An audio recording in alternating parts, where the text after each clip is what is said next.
여러분 이제 이번 시간에는요 소방조직관리 기초이론 요 타이틀을 두고 그 관련되는 내용들을 볼 건데요. 여기는 뭐냐면요 우리가 소방 활동을 할 때 개인의 어떤 단독적인 활동은 아니라는 거죠. 소방과 관련해서 어떤 여러 가지 인원 시스템 체계가 있죠. 또 장비도 뭐 갖추고 있을 거 아닙니까? 그러다 보니까 뭔가 이런 조직 시스템 체계를 갖춘다. 그런데 그 조직 관리하는데 어떤 기본적인 이론이라는 게 있다는 거죠. 그래서 여기와 관련해서 어떤 정의 그리고 외국 학자들의 조직과 관련되는 뭐 그런 어떤 여기 유형과 관련되는 얘기 그리고 소방 조직 편성할 때 어떤 기본적인 원리를 갖추고 있는가 그리고 또 소방 공무원 제도가 어떻게 되어 있는가 그 얘기도 드리고요. 그리고 소방 인적 자원과 관련해서요. 어떤 임용과 관련되는 일반적인 사항 그런 내용이 이번 시간에 같이 한번 내용을 한번 확인해 봅니다. 이제 먼저 얘기를 들어볼게요. 먼저 조직의 정의에 대해서 한번 언급을 했죠. 그래서 조직의 정의에 대해서 한번 얘기 드립니다. 조직에 대해서 어떤 일반적인 정의를 내려놨는데 앞서 제가 얘기를 드렸잖아요. 조직은 뭐죠? 뭔가 개인이 개인적인 활동을 하는 것은 아니다라는 얘기를 한 건 아닙니까? 일정한 어떻게 얘기가 드리냐면요. 이렇게 얘기를 들어볼게요. 뭔가 어떤 목적, 그 조직의 목적 달성, 이거를 하기 위한 인적, 그리고 물적, 그리고 체계적, 시스템 체계, 이거를 조직이라고 한다는 거 아닙니까? 개인의 역량이 아무리 높다 하더라도 그 조직의 뭔가 시스템 체계를 못 갖추면요. 어떤 그 조직의 목적 달성이 힘들어질 수밖에 없어요. 그래서 뭐 표현은 별로 좋은 건 아니지만요. 한번 제가 얘기 드립니다. 이렇게요. 우리가 일반 깡패도 있죠. 조직 폭력배도 있죠. 어디가 더 무섭습니까? 조직 폭력배가 더 무섭잖아요. 어떤 조직 시스템 체계를 갖춘 다음에 서로 업무 분장까지 하기 때문에 굉장히 효율적이다. 그게 바로 조직이라는 거 아닙니까? 그래서 우리 교재에서는 뭐라 그랬죠? 개인이 완성할 수 없는 업무, 소방활동 개인 혼자서 못하는 거 아닙니까?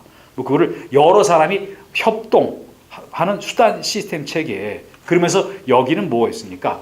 지휘, 그리고 관리, 그리고 그 사람들의 역할, 분담. 이런 게 이루어진 시스템 체계를 조직이라고 얘기를 한다는 거죠. 뭐 물론 어떤 조직에 대한 학자들의 견해가 있는데 근데 거의 다 대동소이해요. 두 사람들 것만 얘기 드렸지만요. 한 사람에 대해서만 얘기를 들어옵니다. 조직에 대한 어떤 이라는 견해. 누구의 견해를 보냐면요. 파슨스라는 학자의 견해를 한번 얘기 드려봅니다. 이 파슨스라는 학자의 견해는요. 뭐 제가 생각했던 것과 거의 아주 가깝게 했기 때문에 한번 얘기 드리거든요. 그래서 뭐라 하겠습니까? 목적 달성을 위한 하나의 사회 체계라고 얘기를 드린 거 아닙니까? 목적 달성을 위한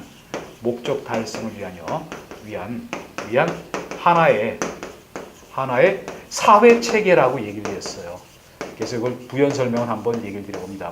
뭐죠? 그 조직마다 그 조직의 목적이 있다는 거죠. 제가 소방 조직만을 얘기 들어봅니다. 소방 조직은 뭐죠? 어떤 화재 예방 경계 진화 그리고 어떤 국민의 구조 구급 활동 거기다가 플러스해서 어땠죠? 재난 관리 관련 어떤 일정한 어떤 업무 그거 하기 위해서 혼자서 못할 거 아닙니까? 그러기 위해서 뭐죠? 그 목적 달성하기 위해서 하나의 체계를 만들어 놓은 거예요. 1년에. 그게 바로 조직이라는 거죠. 그 조직이 소방 조직일 수도 있고 그 조직이 어떻습니까? 뭐 폭력 조직일 수도 있고 그 조직이 뭐죠? 영리를 추구하기 위한 일정한 조직일 수도 있어요. 그래서 그러기 위해서 요렇게 하기 위해서 구체적으로 어떤 일을 해야 됩니까? 그 다음 주에 그 얘기가 나왔잖아요.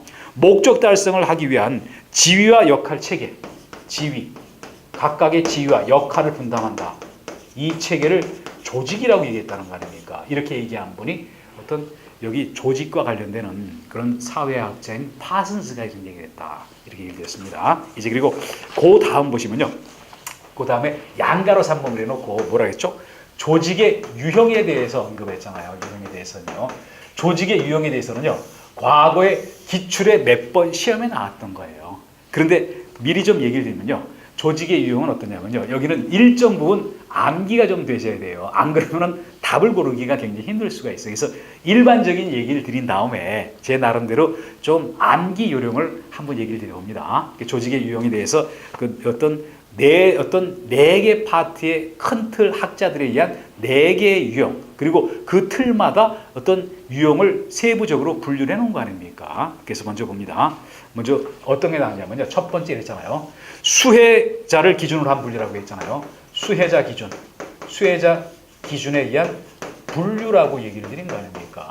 수혜자라는 건 여기서 뭘 하죠? 이 조직에 의해서 이익을 보는 사람이에요. 그게 바로 수혜자를 기준으로 한 분류다. 그러면서 가로 안에 봅니다. 어떤 학자가 이런 조직의 유형을 분류를 했나요? 이거는 블루 앤 스코트라고 얘기를 드립니다. 저는 한글로 쓸게요. 블루 앤 스코트.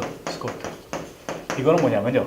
두 사람이 각각 다른 사람이지만 이 사람들이 수혜자의 기준에 따라서 조직을 분류한 거예요. 그래서 결국 뭡니까? 첫 번째, 호혜적 조직이라고 얘기를 했죠. 호혜적은 뭡니까? 서로 이익을 보는 조직이에요. 특정한 사람은 특정한 파트에서 이익 보고 다른 상대 파트는 이익을 못 보는 게 아니라는 거 아닙니까? 그리고 뭐죠? 서비스 조직은 뭐 여기 이렇게 얘기를 드린 거 아닙니까? 어떤 특정한 사람이 특정한 사람들한테 서비스를 제공해 준다. 그래서 여기 뭐가 있습니까? 그게 바로 그 특정하게 남한테 서비스를 제공해 주는 게 바로 병원이 거기에 해당된다라고 했죠. 그리고 기업 조직이라는 게 있는 거 아닙니까? 기업 조직에 뭐라고 얘기했습니까? 소유자가 주된 수혜자가 된다. 기업은 민간 기업을 제가 한번 얘기를 들어봅니다. 결국 누가 가장 큰 수혜를 봅니까? 그 회사 주인, 여기 주식회사 같은 경우는 주주일 거 아닙니까? 개인 회사일 때는 그 오너가 수익을 본다. 그리고 공익조직, 공공의 이익을 위한 조직. 결국 뭡니까? 일반 국민이 수혜자가 되는 거 아닙니까? 소방조직도 수혜자에 따른 기준의 분류에 의하면요. 공익조직이에요. 사익을 취하는 게 아닌 거 아닙니까? 이 분류를 누가 했죠? 블루라는 학자와 스코트라는 학자가 했다. 그리고 두 번째 봅니다. 두 번째 보시면은 뭐가 나냐면요. 사회적 기능에 따른 분류라고 했죠. 사회적 기능. 기능이라는 건 쉽게 우리가 알아듣기 쉽게 표현하면요. 역할로 한번 제가 얘기를 드려볼게요. 역할이다 이렇게 얘기를 드려봅니다. 그 사회적 역할에 따라서 분류했다. 이거는 파슨스가 분류했다라고 얘기를 드려봅니다. 파슨스의 분류다. 그리고 어땠습니까? 우리 조직에 생산 조직도 있다. 생산 조직. 대표적인 게 기업체 같은 거 아닙니까? 공장 이런 데 어떤 경제적 생산하죠. 그리고 정치 조직이라는 것도 있다. 이거는 사회적 역할에 따라서 정치 조직에 가장 대표되는 게 어떤 게 있었죠? 무슨 행정기관 같은 거를 들었죠. 그리고 그 다음에 통합기능조직이라고 했잖아요. 통합기능조직이라고 얘기했는데요. 여기 대표적인 게 정당이다. 뭐를 통합한다는 겁니까? 국민과 사회적 갈등을 통합한다는 거예요. 지금 우리 사회도 어땠죠? 사회적인 갈등이 되게 많은 거 아닙니까? 가진 자와 못 가진 자의 갈등. 그리고 또 없는 자는 없는 자끼리 또 일끼리 갈등이 벌어진다는 거죠. 그거를 가만히 방치하는 게 아니라 제대로 된 정당이라면 그거를 뭔가 통합하는 그런 역할을 맡아야 되겠죠. 그리고 그 다음에 어떤 체제 유지 조직과 관련되는 게 있었잖아요. 체제 유지 조직이 있다. 그래서 사회적 체계를 어떤 유지하기 위한 그런 조직이다라고 얘기했잖아요. 대표적인 게 뭐라겠습니까? 바로 학교와 교회 따위를 얘기를 드렸잖아요. 그렇게 얘기를 드렸고요. 그리고 그 다음 봅니다. 그 다음에 여러분 일단 한번 들어보시고 암기 요령은 좀 이따 얘기 드려봅니다. 세 번째 보면요. 조직 구성원의 참여도를 기준으로 한다. 참여도를 기준으로 하는 그 조직의 분류다. 이 조직의 분류는 누가 했습니까? 리커트라는 학자가 분류를 했거든요. 리커트라는 학자가 분류를 했다. 그래 놓고 여기 뭐라고 했습니까? 여기는 좀 무시무시한 얘기를 했잖아요. 수탈적 권위체계. 여기 권위체계를 경우에 따라서는 권위를 권성이라고 표현한 그런 책을 보신 적이 있을 겁니다. 그래서 어떻죠? 최고 책임자가 모든 결정을 내린다. 그걸 아예 수탈적 권성체계라고 얘기했어요. 두 번째는 온정적 권위체계라고 얘기했죠. 여기는 뭐라고 했습니까? 하급자에게 어떤 작은 권한의 일부가 주어지는 거예요. 그 권한 주는 거를 뭔가 베풀어 주는 거로 봤다는 거 아닙니까? 상급자 입장에서는요. 그리고 세 번째, 협의 체계라고 얘기했죠. 협의 체계. 그래서 뭔가 조직 구성원이 어떤 상부에서 중요한 결정을 하지만 어떤 일정 내용들은 어떤 하급자에게 권한이 주어진다라고 얘기를 했잖아요. 그래서 이런 협의 체계 같은 경우는요, 한번 제가 이렇게 얘기를 드려봅니다. 어떤 행정기관, 뭐 그런 데서 이런 체계가 있을 수가 있죠. 그럼 네 번째는 뭐죠? 참여 집단 체계. 참여 집단 체계라고 얘기를 드리는데, 이건 뭐 완전히 민주화된 그런 어떤 조직에서나 일어난 거 아닙니까? 조직원이 집단으로 결정해서 참여해서 결정한다. 그 위에 협의 체계는 뭐죠? 여긴 중요한 결정은 상부에서 한다. 그렇지만 제한적으로 하급자에게 주어진다. 온정적은 뭐죠? 상급자가 하급자에게 자기 어떤 일정한 권한을 주는 거를 어떤 온정을 베푸는 거로 본다는 거 아닙니까? 이게 바로 리커트의 분류다. 그리고 네 번째, 누구의 분류였습니까? 네 번째 보시면요. 복종의 정도. 복종의 정도. 정도에 따른 분류다. 이 복종의 정도에 따라서 분류한 학자 이름이 뭐였습니까? 에치온이잖아요. 에치온이다. 그래놓고 여기 뭐라 그랬습니까? 강제적 조직. 강제적 조직은 뭐죠? 강제로 어떤 일정한 어떤 상대방한테 강제를 가하는 거예요. 대표적인 게 뭐가 있었죠? 교도소. 내가 들어가기 싫다고 한다고 해서 나를 거기다 집어넣지 않는 거는 아닌 거 아닙니까? 그리고 그 다음에 뭐죠? 공리적 조직. 공리적 조직은 뭐죠? 조직 구성원끼리 같이 뭔가 이익을 볼 수 있는 그런 조직이에요. 그게 민간기업, 경제단체, 농민단체라고 했죠. 그리고 규범적 조직. 일정한 규범 틀 안에서 뭔가 따라가야 되는 조직. 그게 정당이라든지 종교단체가 있다. 그래서 여기 크게 네 가지로 나눴죠. 문제는 뭐냐 그러면요. 시험에 과거에 출제된 적도 있는데 우리 시험은 어떻습니까? 주관식이 아니잖아요. 객관식이잖아요. 사지선다면서요. 그러면 시험에 나왔을 때 어떡합니까? 지금 이렇게 했을 때 여러분이 공부하시면서 이거 말고도 암기할 게 되게 많아요. 그거 어떻게 다 외웁니까? 이런 거 나왔을 때는 나름대로 여러분만의 암기 요령으로 해서 돌파할 수밖에 없어요. 그래서 저는 이렇게 얘기를 드린다는 거 아닙니까? 여기 블루잖아요. 이걸 B로 하고요. 그리고 여기 파슨스, P로 했죠. 그리고 여기 리커트죠. L이죠. 그리고 여기 에치온이 E죠. 그래놓고 이렇게 한다는 거 아닙니까? 그리고 앞에 분류 기준하고 여기 봅니다. 분류 기준하고 이거를 주장한 학자가 있는 거 아닙니까? 그래서 학자는 순서대로 저는 이렇게 해요. BP, LE, LE라고 얘기를 하고요. 그리고 여기 어떻게 하냐면요. 앞자만 따봅니다. 수, 사, 그리고 조, 그리고 복.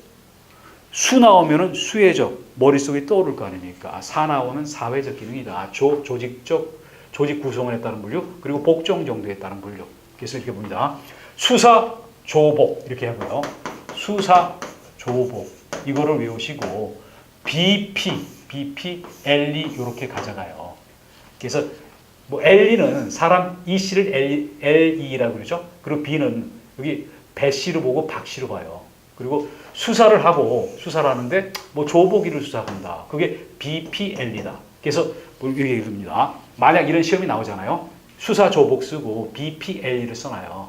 그리고 그래서 수에 따른 분류죠. 블루 앤 스코트죠. 그리고 여기 사회적 기능에 따른 분류죠. 파슨스죠. 그리고 여기 그 다음에 조직 구성원에 따른 분류죠. 그때는 여기 리커트죠. 복종과 관련되는 정도에 따른 분류죠. 이거는 이 에치온이 그래서 연결을 해서 한번 맞춰보세요. 안 그러고 이걸 하시다 보면요. 이쪽 거하고 저쪽 게 꿰이기 시작하면은 나중에 답을 찾기가 좀 곤란할 겁니다. 그래서 이런 방식으로라도 조금 복잡한 거는 돌파하는 쪽으로 가려고 한번 노력을 해보세요. 뭐 그냥 이렇게 엉성한 상태에서 정리하다 보면요. 이 내용들이 머릿속에서 뒤집어질 수가 있어요. 그래서 이렇게 한번 여러분도 분류를 한번 해보시라는 의미에서 얘기를 드렸고요. 이제 그 다음 봅니다. 조직의 편성 원리와 관련되는 얘기가 있었죠. 조직의 편성 원리다라고 얘기를 드리고요. 편성 원리. 조직을 구성하는, 짜 맞추는 원리다라는 얘기를 했어요. 그래서 아무래도 이걸 어떻게 합니까? 능률적으로, 효율적으로 조직을 짜 맞춰 나가야 될 거 아닙니까? 그래야지 효율적으로 원하는 방향에 우리가 목적하는 바에 어떤 목표를 달성할 수가 있다. 그래 놓고 가장 대표적인 게 첫 번째 뭐였습니까? 계층제 원리라는 얘기 있었잖아요. 계층제 원리. 계층제 원리. 이거는 조직에서 가장 먼저 나온다고 봐요. 조직은 대부분 어떻게 돼 있습니까? 피라미드 구조로 돼 있다니까요. 이런 식으로 돼 있을 거 아닙니까? 그래서 각각의 계층이 있는 거예요. 여기서부터 이쪽에 이런 계층이 있을 거 아닙니까? 각각의 계층이 분리가 돼 있어요. 그래서 계층제 원리. 그자의 지위나 역할에 따라서 계층이 나눠져 있다. 상하 간에 결국 이거는 뭡니까? 지휘 감독 관계를 얘기한다는 거 아닙니까? 상하 간의 지휘 감독 체계를 갖추기 위해서는 이런 계층제 원리가 가장 먼저 들어갈 수밖에 없어요. 그러면서 그 밑에 뭐라고 얘기했죠? 우리나라도 지금 소방 조직에서 계층제 원리가 사용되고 있어요. 중앙에 가장 꼭대기에 누가 있습니까? 소방청장이 있죠? 그 밑에 누가 있죠? 시도 단위로해서 소방본부장이 있죠? 시도 안에 시군구 단위로 해서 주로 소방서장이 있는 거 아닙니까? 그 내용 자체가 계층제 원리인 거예요. 전체 국가 전체의 소방 체계가 꼭대기가 있죠. 지역마다 시도 단위로 소방본부가 있죠. 그 시도 안에 시군구 단위로 소방서가 있죠. 그리고 물론 그 소방서 아래 119 어떤 여기 안전센터 등이 있는 거 아닙니까? 그래서 이런 계층제 원리의 지배를 받고 있다. 또 그 다음에 통솔의 원리라는 게 있었잖아요. 통솔의 원리가 있는데 이거는 여러분 이렇게 얘기를 드려봅니다. 각 조직마다 누군가가 통솔해야 될 거 아닙니까? 최고 책임자도 있고 그 밑에 중간 관리자도 있죠. 그런데 한 사람이 통솔할 수 있는 거는 범위가 정해져 있어요. 너무 많은 사람 통솔 못할 거 아닙니까? 또 너무 적게 부담을 시키죠. 그러면 뭔가 조직에서 낭비적 요소가 있죠. 근데 그 통솔하는 인원의 범위는요, 일률적으로 다 똑같지는 않아요. 그 조직이 처한 환경에 따라서 통솔의 범위가 내가 통솔할 직원을 많이 잡을 수도 있고 적게 잡을 수도 있다. 그게 바로 통솔의 원리다. 그리고 명령 통일의 원리라는 게 있다는 거 아닙니까? 세 번째, 명령 통일의 원리. 명령 통일의 원리라고 했죠. 통일의 원리인데 이거는 여러분 이렇게 얘기를 들어봅니다. 여기 얘기 들어볼게요. 여기 위에서부터 있죠. 그러면 한번 얘기를 들어봅니다. 내가 어떤 일정한 라인이 있을 거 아닙니까? 내가 나보다 지위가 상급자인데 상급자 모두에게 지시를 받고 모두한테 업무 보고를 합니까? 그렇지는 않다니까요. 나는 어떠냐면요. 그 조직 체계 하에서 명령 통일의 원리에 따르면요. 내 직근 상급자한테 보고하면 끝나요. 다른 사람한테 여기저기 보고할 필요 없어요. 또 그 사람한테만 지휘를 받는다는 거 아닙니까? 명령 통일의 원리는요. 다른 말로 했을 때 지휘 단일성의 원리라고도 얘기를 한다는 거죠. 꼭 필요한 거 아닙니까? 그리고 전문화의 원리 나오죠. 그 다음에 네 번째 나왔던 게 전문화의 원리죠. 전문화의 원리다. 원리다. 이거는 어떤 의미냐면요. 지금 사회가 굉장히 다원화되고 또 현대사회가 복잡해지고 있는 거 아닙니까? 각 분야의 전문가가 있어요. 한 사람이 여러 가지 업무를 다 맡을 수는 없어요. 한 사람이 어떤 특화된 어떤 좁은 범위 내에서 일을 할수록 그 전문성이 커지면서 어떤 업무가 효율화될 수밖에 없어요. 그거를 전문화의 원리라고 얘기되었고요. 그 안에 전문화의 원리에 뭐가 나왔습니까? 개선이라든지 참모라는 말이 나왔죠. 개선, 참모. 참모라는 말이 나왔죠. 여기 한번 이게 개선이 뭐고 참모가 뭐다 하는 거 얘기를 드려봅니다. 제가 앞에도 얘기를 드렸지만요. 기초 입문 과정은 여러분들이 어떤 과정입니까? 이 공부를 처음 시작하는 분들이 뭔가 어떤 기본적인 내용들을 모르는 상태에서 뭐 어떤 쉬운 얘기들을 좀 자세하게 설명을 해주는 과정이다라고 부를 수가 있어요. 그래서 여기 봅니다. 어떤 조직이 만약 있잖아요. 조직이 있다고 했을 때 봅니다. 여기 장이 있죠? 장이 있죠. 장이 있고 어떠냐면요. 이런 체계로 내려간다고 봅니다. 이렇게 이런 체계가 있다. 그럼 또 여기서 또 이렇게 분류가 돼 나갈 거 아닙니까? 이런 식으로 분류가 돼 나가잖아요. 분류가 돼 나가고 여기에 스태프가 있다는 거 아닙니까? 스태프. 그래서 이건 뭐냐면요. 이거는 참모라고 얘기를 해요. 참모라고 얘기를 드릴 수가 있다는 거 아닙니까? 제가 우리나라 행정부를 한번 얘기 들어볼까요? 청와대가 있죠. 청와대에 보면은 비서실이 있죠. 각 수석들이 있죠. 그리고 또 청와대 어떤 대통령 밑에 뭐가 있죠? 각부 장관이 있죠. 각부 장관 이런 식으로 나가는 라인을 이런 거를 우리가 뭐라 그러냐면요. 이거를 개선 조직이라고 그러고 이거를 라인 조직이라고도 얘기를 드려요. 그런가 하면은 전문성을 갖고 옆에서 보조하고 어떤 조언 같은 걸 하는 게 있을 거 아닙니까? 이거를 참모 조직이라고 얘기를 드려요. 그 전문화의 원리에 의해서 이런 참모들 또 이런 각각의 부서의 역할이 있을 거 아닙니까? 그거를 여기서 전문화의 원리에서 얘기를 드렸고요. 그리고 마지막에 나왔던 거 다섯 번째 뭐라고 했죠? 다섯 번째 보시면요. 여기 조정과 통합의 원리라고 했잖아요. 조정과 통합의 원리. 이 의미도 여러분 이렇게 한번 보세요. 지금까지 어떤 원리를 했죠? 계층제 원리에 의해서 어떤 지휘감독, 상하 복종, 명령 복종 체계다. 통솔 원리에 의해서 한 사람이 통솔할 수 있는 사람의 범위 정도를 얘기했죠. 그리고 세 번째 뭐죠? 명령 통일의 원칙을 해놓고 일종의 지휘 단일화의 원칙을 얘기드렸죠. 전문성을 갖는 원리를 얘기드렸고 이런 거를 어느 하나만 강조하고 다른 거를 어떤 소리하면 안 될 거 아닙니까? 적절하게 조화가 돼야 되잖아요. 그런 거를 조정 통합의 원리다. 이런 내용들을 앞에서 얘기했던 거를 조율하고 통합하는다. 그래서 여기 나왔던 것처럼 여기 편성의 원리를 다섯 가지로 얘기를 드렸다는 거죠. 그래서 물론 어떠냐면요. 그동안 시험에는 뭐 얘기를 해놓고 설명해놓고 이게 어떤 원리인가 뭐 이런 거를 물어보는 뭐 비교적 쉬운 문제가 나온 적도 있었어요. 이제 그 다음 봅니다. 그 다음 보시면요. 소방직업 공무원 제도에 대해서 언급이 있었는데요. 그것도 얘기 드려봅니다. 지금 소방공무원은 어떠냐면요. 특정직 공무원이라고 얘기를 해요. 현재 우리나라에서요. 그래서 어떻습니까? 일정한 자격과 실적 이런 거에 의해서 임용이 되는 것을 원칙으로 하고 있다는 거 아닙니까? 여러분도 지금 어땠죠? 열심히 소방과 관련되는 공부를 하시죠? 그리고 그것만 합니까? 또 면접도 거쳐야 되죠? 그 사람이 어떤 인품이라든지 됨됨이 같은 걸 좀 봐야 될 거 아닙니까? 그것만 합니까? 그 사람이 어떤 체력적, 신체적 능력을 테스트하는 그런 과정도 걸리죠? 그렇게 해서 뭔가 전문성을 갖춘 사람을 뽑아가지고 근무하게 하는 시스템, 그게 바로 어떤 직업 전문성을 갖는 직업 공무원 체제라는 거 아닙니까? 우리나라 지금 소방직이 소방직업 공무원 전문성 갖춘 체계로 가고 있어요. 그거를 여기서 소방직업 공무원 제도로 얘기를 했다. 이렇게 봅니다. 소방직업 공무원 제도라고 얘기했죠. 직업 공무원 제도라고 얘기를 드린 거 아닙니까? 공무원 제도라고 얘기했잖아요. 그래서 기본 개념에 뭐라고 했습니까? 어떤 유능한 인재를 확보한다. 유능한 인재를 확보하기 위해서 지금 되기 위해서 여러분들이 열심히 공부하고 대비를 하고 있는 거 아닙니까? 그리고 아주 어려운 뭐 경쟁 체제를 거쳐서 선발될 거 아닙니까? 그리고 소방직을 일색의 영예로 생각한다. 명예로 생각한다. 그리고 긍지를 갖고 있고 공직관을 갖고서 근무를 하게 한다라고 얘기를 드린 거 아닙니까? 공직관이라는 거는 뭐를 얘기하냐면요. 공직에 있는 사람들이 갖는 관점이나 견해를 공직관이라고 얘기해요. 낙하산, 뭐 어쩌다 공무원 되고 그런 사람은 아닌 거 아닙니까? 이게 바로 우리나라 소방공무원 제도의 기본 개념이다. 그리고 뭐라고 했습니까? 실적주의에 의한다라고 얘기를 드린 거 아닙니까? 실적주의.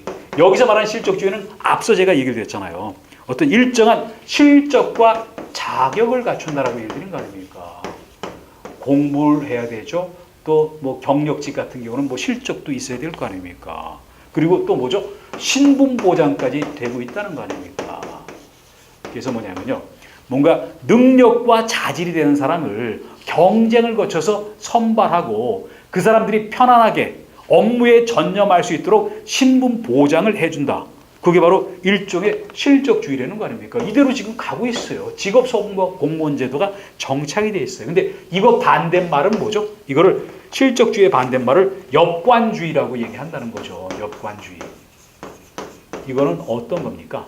소방과 관련되는 어떤 전문적인 어떤 여기 자질, 뭐 경력 없이 낙하산으로 정실에 의해서 어떤 공무원을 채용한다면은 이거를 역관주의라고 얘기한다는 거 아닙니까? 실적주의를 지금 취하고 있다. 뭐 그게 바로 우리나라 소방직업 공무원 제도다라고 얘기를 드립니다. 이제 그리고 그 다음에 보시면요. 소방 인적 자원 관리를 해놓고 여기서 임용의 일반적인 사항, 그 총설적인 사안들을 여기서 언급을 하고 있어요. 그래서 여기 임용 일반, 소방 공무원의 임용 일반에 대해서 얘기를 드립니다. 뭐 여러분도 열심히 공부하셔가지고 그래서 소방 공무원으로 뭐 신규 채용 임용되실 건데요. 그래서 여기 먼저 총칙에서는 뭐죠? 소방공무원법에 여기 소방인적관리는요. 소방공무원법과 관련되는 얘기들을 어떤 추려가지고 관련되는 부서법령까지 추려서 뭐 여기를 서술했거든요. 여기 처음에 뭐라고 나왔습니까? 소방공무원법의 목적에 대해서 얘기했잖아요. 공무원법의 목적이 뭔가? 이 목적은 소방공무원법 제1조에서 언급하고 있는 거다. 또 한번 이렇게 얘기를 드려봅니다. 어떻게 여러분한테 얘기를 드려볼 수가 있냐면요. 여러분들은 시험 합격하시죠? 그리고 일정한 절차를 또 거치죠? 그래서 임용이 되시잖아요. 그리고 신분보장을 받게 된다는 거 아닙니까? 그래서 어떠냐면요. 내가 만약 국가직 소방공무원이 되죠? 그러면 국가공무원법의 적용도 받고 아울러서 소방공무원법의 적용을 받아요. 내가 만약 지방직 소방공무원으로 임용되잖아요. 그러면 지방공무원법과 또 여기 소방공무원법을 같이 적용을 받는다. 왜 국가소방공무원법 또는 그리고 여기 지방공무원법 요것 말고 별도로 소방공무원법을 만들었냐면요. 소방 이 업무 자체에 특수성이라는 게 있다는 거 아닙니까? 소방공무원은 어떻죠? 뭐 2교대, 3교대로 근무하기도 하죠. 그리고 어떻습니까? 또 소방공무원은 뭔가 위험한 일 같은 거를 많이 담당을 하잖아요. 그러니까 거기에 알맞는 법을 만들어 놓은 게 바로 소방공무원법이다. 그래서 여기 뭐라고 했습니까? 직무의 중요성이라는 얘기를 한 거 아닙니까? 직무의 중요성. 그리고 또 어떤 거를 언급했죠? 근무 조건 특수성. 근무 조건에 특수성이 있다. 그렇기 때문에 소방공무원법 이게 없이 국가공무원법 또는 지방공무원법만 가지고 적용받으면요. 이 어떤 직무와 관련되는 거, 근무 조건 특수성, 여기에 불부합한 일들이 생겨요. 그래서 별도의 소방공무원법을 제정해서 시행할 수밖에 없다. 그러면서 어땠습니까? 우리가 국가공무원법 그리고 지방공무원법이 각각 따로 있어요. 뭐 유사한 내용들이 되게 많지만요. 여기에 어떤 거를 규정한다라고 했죠? 특례를 규정한다라고 했잖아요. 특례를 규정하고 있다. 그게 바로 여기 소방공무원법이다. 특례라는 것은 어떤 거를 얘기합니까? 어떤 특별한 예외라고 보세요. 예외를 규정하고 있는 게 그게 바로 소방공무원법이다. 왜? 직무의 중요성, 근무 조건, 특수성이 있기 때문에 제가 또 이걸 이렇게 한번 얘기를 드려볼게요. 어떠냐면요. 그 스포츠 선수들이 어떤 게 있습니까? 어떤 올림픽 또는 아시안 게임에 올림픽의 경우는 금은도 그리고 아시안 게임에는 금메달 따면요. 남자들의 경우는 어땠죠? 병역 특례가 적용되면서 병역 면제를 받잖아요. 그 병역법의 특별한 예외인 거 아닙니까? 여기도 소방공무원법이 일정 부분의 국가지방공무원법의 특례, 특별한 예외 규정을 만들기 위해서 만든 게 바로 소방공무원법이다. 이렇게 보도록 합니다. 이제 그러면서 이 법에서 주로 사용하는 용어에 대해서 언급이 있었어요. 그래서 그 용어를 한번 얘기를 드려봅니다. 이 법에서 사용하는 용어와 관련되는 거. 용어는 항상 정확하게 보셔야 돼요. 우리가 공부를 하면서 용어에 대해서 잘 모르면은 뭐 기본적인 내용이 안 되는 거 아닙니까? 그러면서 먼저 여기서 어떤 거를 얘기했죠? 임용에 대해서 언급을 했잖아요. 임용. 여러분도 시험 합격하시고 일정한 절차를 거쳐서 임용되잖아요. 그러면 그때서부터 소방공무원이라는 거 아닙니까? 그런데 여기 보세요. 일반적인 사람이 생각하는 임용보다 소방공무원법에서 얘기하는 임용이 그 범위가 상당히 넓다는 거 아닙니까? 통상 우리는 뭐죠? 신규 채용만 임용으로 생각하는 그런 생각을 갖는 경우가 많잖아요. 그렇지만 그렇게 안 되니까요. 신규 채용이 굉장히 비중이 크지만 그거 말고도 소방공무원법에서 임용은 그 범위가 굉장히 넓은 거다 이렇게 봅니다. 그래서 어디까지입니까? 신규 채용이 가장 대표적이죠. 이것도 임용의 하나예요. 근데 이것만 있는 게 아니라 승진. 내가 근무하다 보면은 내가 승진, 진급을 할 거 아닙니까? 그것 또한 여기 소방공무원법상의 임용이다. 그리고 전보, 어떤 게 전보입니까? 다른 기관이나 부서 이쪽으로 옮기는 것을 전보라고 얘기한다. 파견, 일정 기간 다른 기관에 나가서 원소속 기관이 아닌 다른 기관에 나가서 근무하는 거 파견이라고 얘기해요. 또 그리고 그다음에 강임이라는 게 있는데 강임은 그 밑에도 어떤 개념이 나왔죠. 뭐라고 했습니까? 동종 직무내에서 하위 직위에 임금한 동종 직무 내에서 하위 요 개념을 한번 봅니다. 하위 직위에 임명하는 거, 이거를 뭐라 그럽니까? 강임이라고 얘기를 해요. 근데 강임에 제가 예를 한번 들어봅니다. 내가 어떠냐면요. 우리가 좀 있다 보면은 소방 공무원의 그 계급이 여러 가지가 있는데 그게 나오는데 한번 봅니다. 내가 만약 이렇게 얘기를 들어봅니다. 내가 직급이 소방위예요. 소방위인데 근데 여기에 해당되는 직책이 지금 없어요.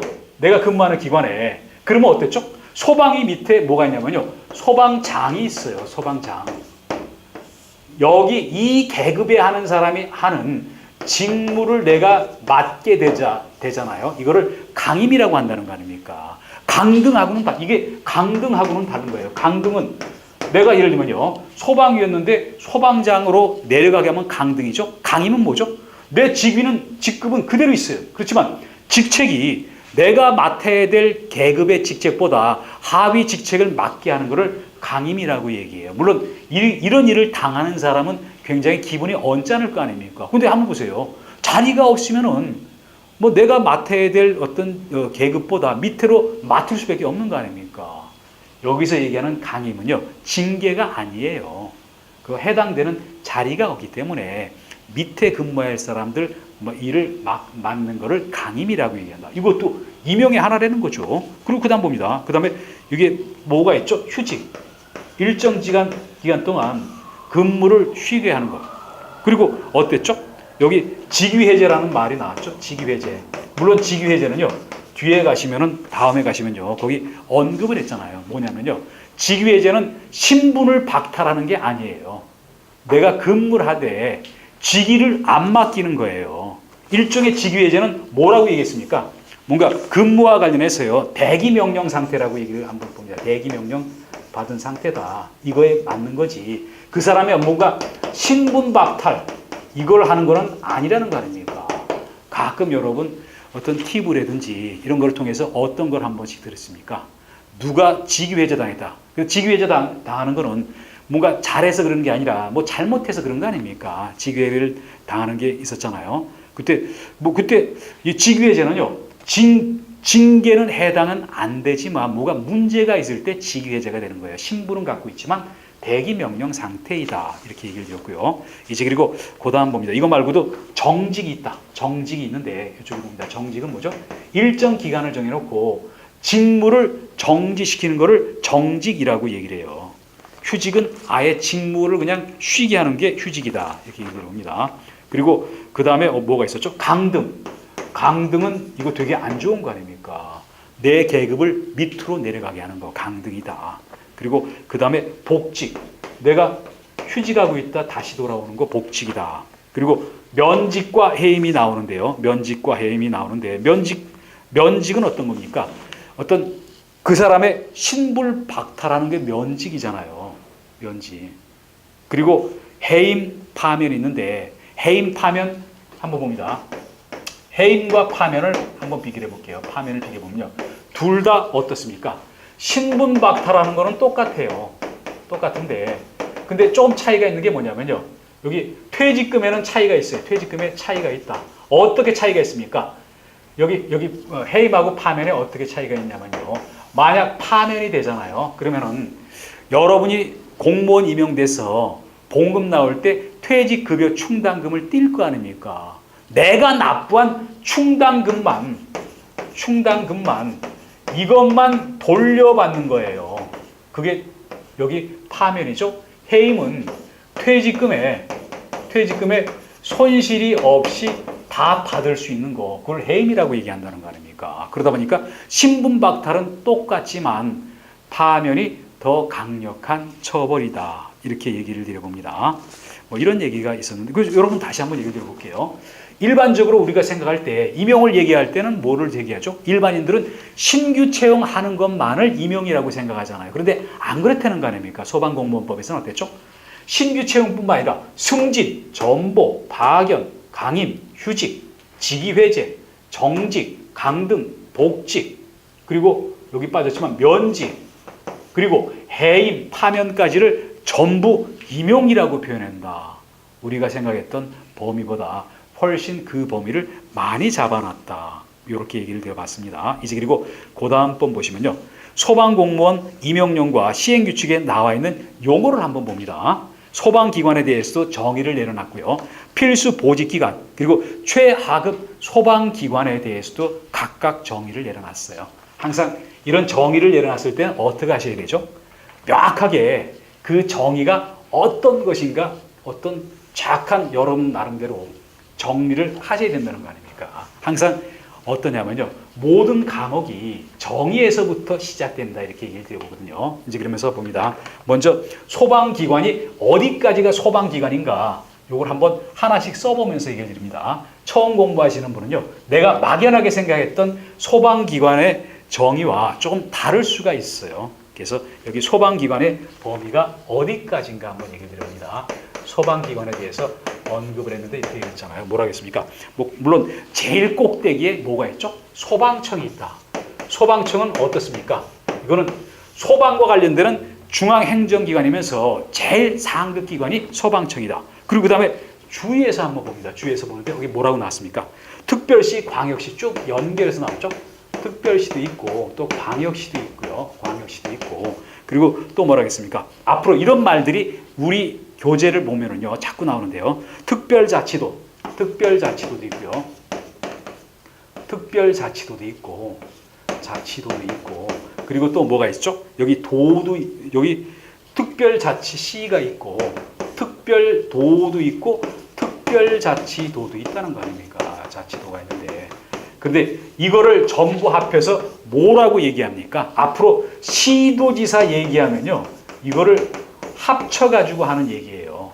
근데 봅니다. 특별시, 광역시, 특별자치도, 특별자치도를 이거를 우리가 뭐라고 얘기하죠? 지방자치단체 중에서도 광역지방자치단체라고 얘기를 하는 거 아닙니까? 지방자치단체라고 얘기한다. 제가 얘기를 들면요. 특별시는 서울특별시죠. 광역시는 부산광역시, 대구광역시, 울산광역시 그리고 여기 뭐 이런 식으로 있는 거 아닙니까? 광주광역시 이렇게 나오죠. 그리고 특별자치시는 세종특별자치시 하나밖에 없어요. 도는 경기도, 전라남도, 경상북도 이런 거고요. 특별자치도는 제주특별자치도 하나밖에 없어요. 그러면서 각각 광역자치단체다. 이거를 묶어서 얘기할 때 시도지사다.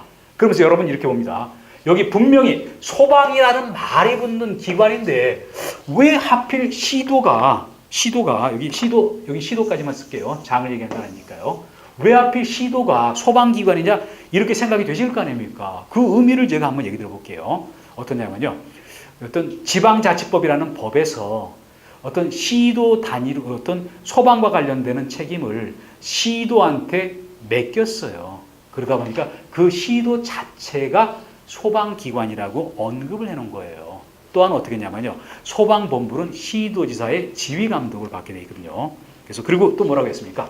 그리고 중앙에 중앙소방학교, 지방에 지방소방학교, 소방공무원들 공부시키는 데죠. 각각 소방기관이죠. 또 뭐가 있습니까? 여기 중앙 119 구조본부가 있죠. 중앙 119 구조본부가 있죠. 구조의 의미를 잠깐 얘기드리면요. 위험한 상태에 빠진 사람을 안전한 곳으로 옮겨 놓는 것을 구조라고 얘기를 드려요. 그리고 뭐라 했습니까? 서울 종합방재센터라고 했죠. 서울 종합방재센터. 재해를 막기 위한 그런 컨트롤 어떤 그런 센터. 아무래도 우리나라는 어떻습니까? 모든 일들이 서울에서 주로 이루어지고 있잖아요. 컨트롤하고 그러다 보니까 서울 종합방재센터 이거를 소방기관으로 집어넣고요. 그리고 그 다음에 여기 소방서까지도 여기서 언급을 했다는 거 아닙니까?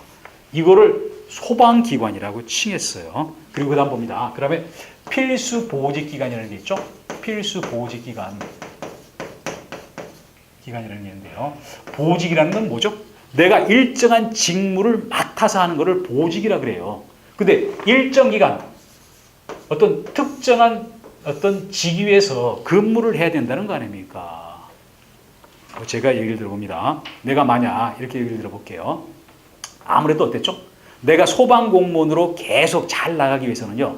어떤 밑에서부터 들어가가지고 119 안전센터, 센터장 해야 될 거 아닙니까? 소방서장 해야 되죠? 근데 일정 기간을 채워야 된다는 거예요. 그게 필수 보직 기간이라는 거죠. 만약 이런 필수 보직 기간이라는 게 없다 그러면 어떤 일이 벌어집니까? 내가 필드에 안 나가고 계속 중앙에 앉아서 업무 보는 일, 그렇게 볼 수 있는 거 아닙니까? 그래서 이런 필수 보직 기간을 만들어놨다. 그래서 뭐라 했습니까? 소방공무원이 다른 직위로 전보되기 전까지 현 직위에서 근무해야 되는 최소 기간, 현 직위에서 근무해야 되는 최소 기간을 얘기를 해놓은 거예요. 이런 게 없다 그러면요, 자꾸 수시로 자리를 옮겨가면서 뭔가 인사 관련되는 어떤 질서를 흐트러뜨릴 수가 있어요. 그래서 이런 필수 보직 기간이라는 개념을 만들어놨다, 이렇게 얘기를 드렸습니다. 이제 그리고 그 다음에 봅니다. 앞서 우리가 뭘 봤죠? 소방기관에 대해서 얘기를 드렸죠. 근데 여기는 뭐를 얘기했습니까? 요 앞에 하나의 수식어를 붙였잖아요. 최하급이라는 얘기를 한 거 아닙니까? 최하급 소방기관이라고 언급을 했다. 소방기관. 근데 여러분 이렇게 봅니다. 최하급 소방기관이니까요. 그 여기 뭐라고 했습니까? 여기 뭐를 제외한다 그랬어요. 뭐를 제외한 소방기관이라는 것을 얘기했어요. 근데 뭐를 제외합니까? 쭉 볼게요. 소방청도 여기 나왔죠? 소방청도 있죠? 소방청도 있고, 그리고 어땠습니까? 여기 중앙소방학교, 지방소방학교 같이 묶어놨죠? 그리고 또 뭐를 얘기했죠? 중앙 119 구조본부, 여기서 얘기했죠? 중앙 119 구조본부 얘기했고요. 또 그리고 뭐라고 했습니까? 어떤 특별시, 광역시, 도의 소방본부를 얘기를 했고요. 본부를 얘기했고요. 그리고 뭐라고 얘기했습니까? 서울종합방재센터를 얘기했는데요.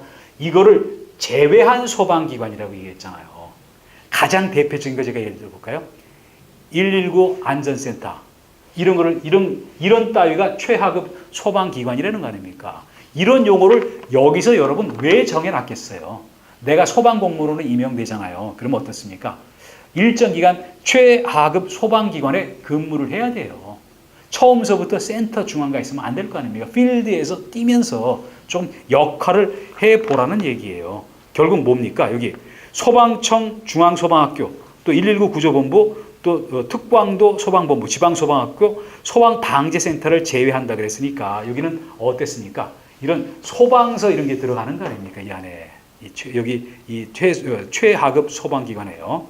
그래서 이렇게 필드에서 뛰는 기간을 뛰게끔 만들게 하기 위해서 최하급 소방기관이라는 명칭을 사용을 했다라고 얘기를 했거든요.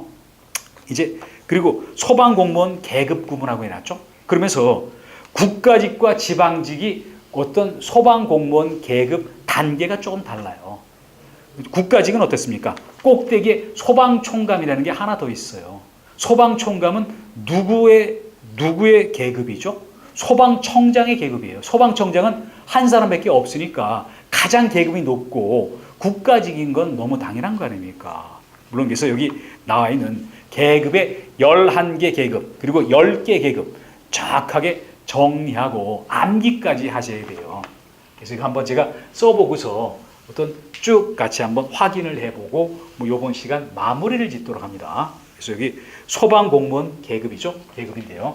소방공무원 계급은 경찰 계급보다 단계가 더 많아요. 하나는 어땠습니까? 국가직 소방공무원이죠. 하나는 어땠죠? 지방소방공무원이죠. 그러면서 봅니다. 국가직만 있는 계급이 어떤 거였습니까? 소방총감이 그렇다. 소방총감은 어떤 직책을 맡게 됐습니까? 소방청장이 되니까요. 제일 꼭대기고 한 사람밖에 없으니까 여기만 있을 거 아닙니까? 나머지는 같이 붙였어요. 그리고 특징적으로 어땠죠? 그 다음에 감이다 붙는데요. 여기 소방정감이 있다. 정감이 있고, 그리고 그 다음에 누가 있습니까? 소방감이 있고 소방중감이 있다라고 했잖아요. 소방감이 있고 중감, 감에 중한다.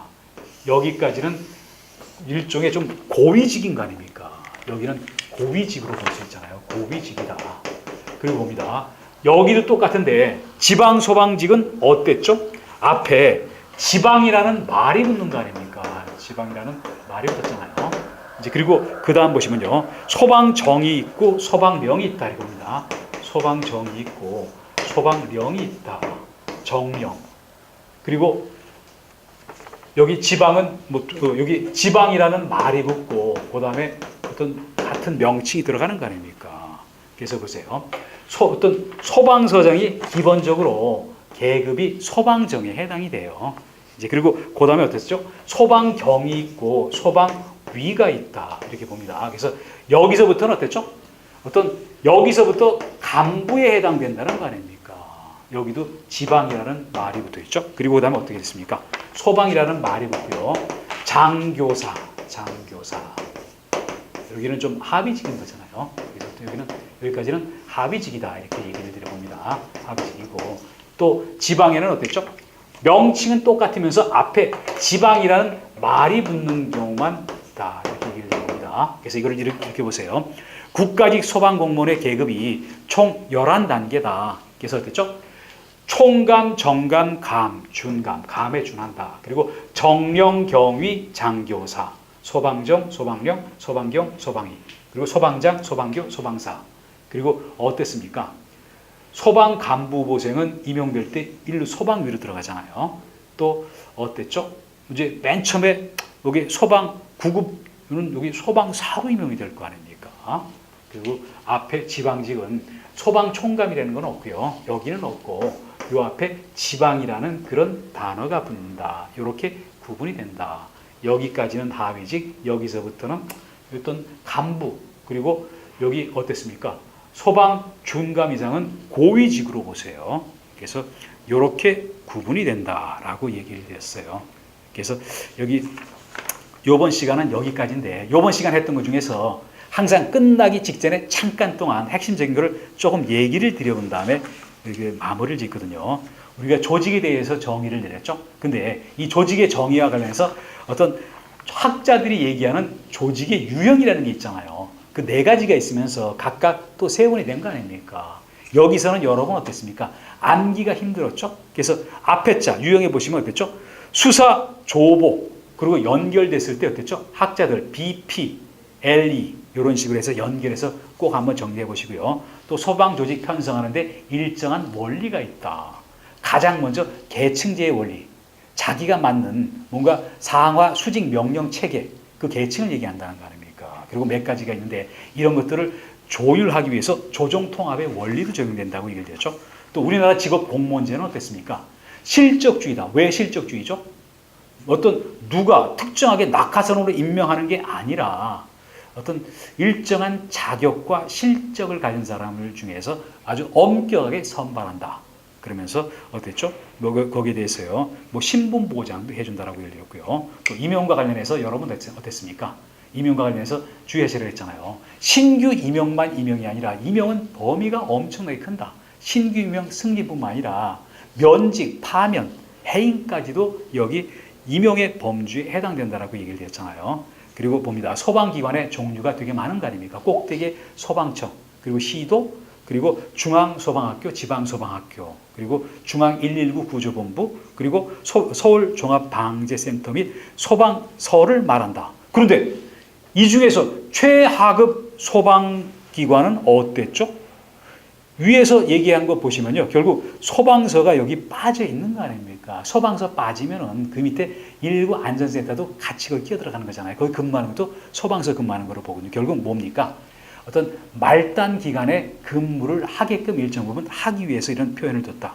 또 필수 보직 기간은 현재에서 근무하는 다른 직위로 어떤 여기 전보되기까지 너무 자주 바뀌면 안 될 거 아닙니까? 그게 바로 필수 보직 기간이라고 얘기를 드렸고요. 그리고 소방공무원 여기 계급이 어땠죠? 국가직과 지방직이 있다. 국가직 11단계, 지방직 10단계. 소방총감은 국가직만 있고 소방청장이다. 그리고 어땠습니까? 정감, 감, 준감, 그리고 정령, 소방정, 소방령, 그리고 경비, 소방경, 소방위, 그리고 장교사, 소방장, 소방교, 소방사로 구분이 돼 있다. 그리고 지방직은 어땠죠? 총감만 빼놓고 나머지는 전부 그 앞에 지방이라는 그런 표현이 붙어 있다. 꼭 이렇게 여기 이 식으로요 정의를 하시고, 그리고 공부할 때 어떻게 하셔야 되냐면요, 눈으로만 볼 게 아니라 옆에 사람한테 피해가 안 가는 범위 내에서 한번 말로도 해보세요. 여러분요. 그리고 또 써보시기도 하고 이런 식으로 공부를 해 나가십니다. 그리고 또 특히 어떠냐면요. 반복학습이 굉장히 중요해요. 내가 한 번 보고 쉽게 이해할 수 있는 부분도 있지만 그렇지 않고 이해가 잘 안 되거나 좀 암기를 해야 되는데 안 되는 거는요. 반복학습으로 극복하시는 수밖에 없다. 이렇게 얘기를 드리면서 이번 시간 여기서 마무리 짓습니다. 네, 수고하셨습니다.